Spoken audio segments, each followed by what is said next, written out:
There is a target on nearly every flower your eyes were built to miss. A butterfly sees it glowing and flies straight for the middle. And once you learn why you can't, you'll never look at a garden the same way.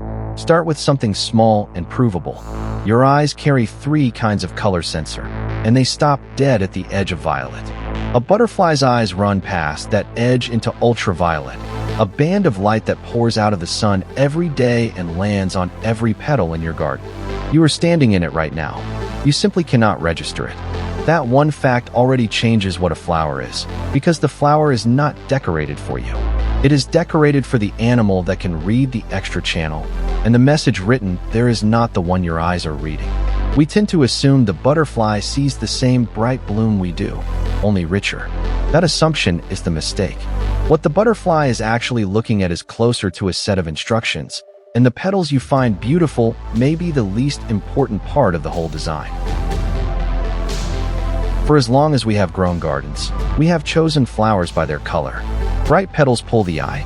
Red, yellow, violet, and orange are the shades we plant on purpose, and we assume the insects that visit them are pulled by the same display. It is an easy story to believe. A butterfly drifts across a meadow, lands on a bloom, uncoils its long tongue, and drinks. The flower gets its pollen carried to the next plant. The butterfly gets a meal of sugar. Both sides win, and the currency of the deal looks like color. Field guides describe it exactly this way. Bright flower attracts colorful insect. The monarch, the swallowtail, the painted lady, every one of them seems to confirm it, flitting from one vivid bloom to the next as if hunting for the boldest paint in the field. And here is the part worth holding on to, because what happens later rewrites all of this. The butterfly is not choosing the flower you think it is. For now, take the ordinary version at face value. Butterflies love flowers, flowers love butterflies, and the whole exchange runs on color you can both see. Hold that thought. It is about to crack.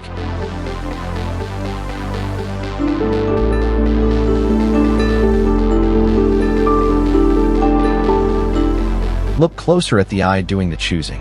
A butterfly's eye is a compound eye, thousands of tiny lenses packed into a dome, and behind them sit banks of color sensors far richer than our own. You carry 3 kinds. That is it, 3. And from those 3 your brain mixes every shade you have ever seen. Some butterflies carry 15. The common bluebottle, a bright blue species from Australia, was found to have at least 15 classes of color sensor in its eyes. 15. It is one of the widest color systems ever measured in any animal. So the natural conclusion is that a butterfly sees our world the way we do, only turned up. The red's redder, the yellow's louder, the whole meadow drenched in extra tones. That is what the numbers seem to promise. More sensors, more color, a richer version of the same picture. This is the load-bearing assumption, the one nearly everyone makes, and it feels airtight. The butterfly has better eyes, so it must see a better version of what we see. Keep that logic in mind. It is exactly the piece that is about to break, and it breaks on a single detail we left out, which colors. A butterfly is not really looking at the flower you see at all. Point an ultraviolet camera at the same bloom and it transforms. The bright petals we admire go dim and flat, and a dark ring blooms out of the center like a target painted around the nectar. That ring is invisible to us and blazing to the butterfly. It is not drinking in the whole colorful flower.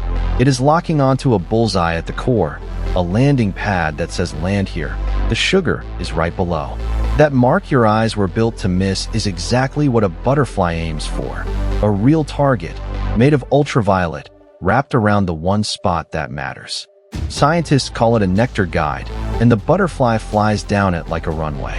The petals are the billboard. The bullseye is the arrow, and the butterfly barely reads the billboard at all.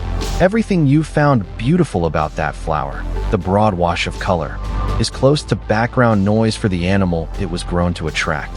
What it sees is a dark eye at the center, glowing in a light you will never witness, telling it exactly where to put its tongue. So how do we know the butterfly is steering by the bullseye and not the petals? Researchers took flowers apart, in a sense, and put them back together wrong. They bred and painted blooms so the ultraviolet target was missing, or shoved off center, or smeared across the whole petal. When the bullseye vanished, the butterflies fumbled. They still visited, but they landed clumsily, missed the nectar, took longer to feed, and often gave up and left. Restore the target, and they dropped straight onto it, tongue already reaching. The mark, not the color we love, was doing the aiming. And it is not one odd flower. Scan a meadow through an ultraviolet filter and dark hearts, rings, spokes, and arrows leap out of blossom after blossom. A whole hidden layer of signage that has been sitting on top of the visible one the entire time. The flowers evolve these guides because the trade only works if the pollinator hits the center fast, brushes the pollen, and moves on.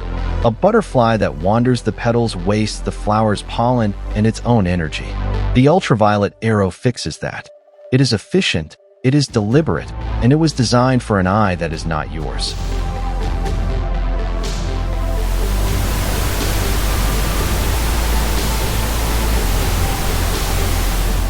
A butterfly reads a flower in a color no human eye has ever seen, and that is exactly why we missed it for so long. Ultraviolet light stops at the back of our lens. We are simply blind to it, standing in it every day without a clue. So for our entire history, we designed gardens, paintings, and flower catalogs around the half of the bloom we could see, and never suspected there was another half sitting right on top of it.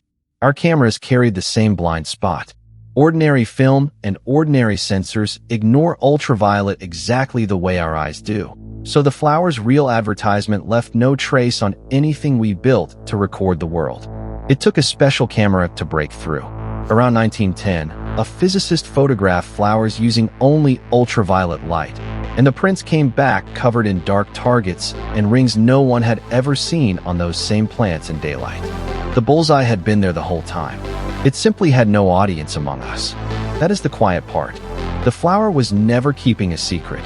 It was broadcasting at full volume, on a channel we happened to be born without, to a customer who reads it perfectly. Walk past a flower bed tomorrow, and you will still see the colors you have always seen. The reds, the yellows, the soft violet edges. But now you know they are the cover, not the message. Underneath every bloom a target is burning in a light you were built without, aimed at an eye that was built to catch it. And the two of them have been completing a transaction in front of you your whole life, without once needing you to understand it. The flowers were never showing off for us. We were just the ones who could not read the sign.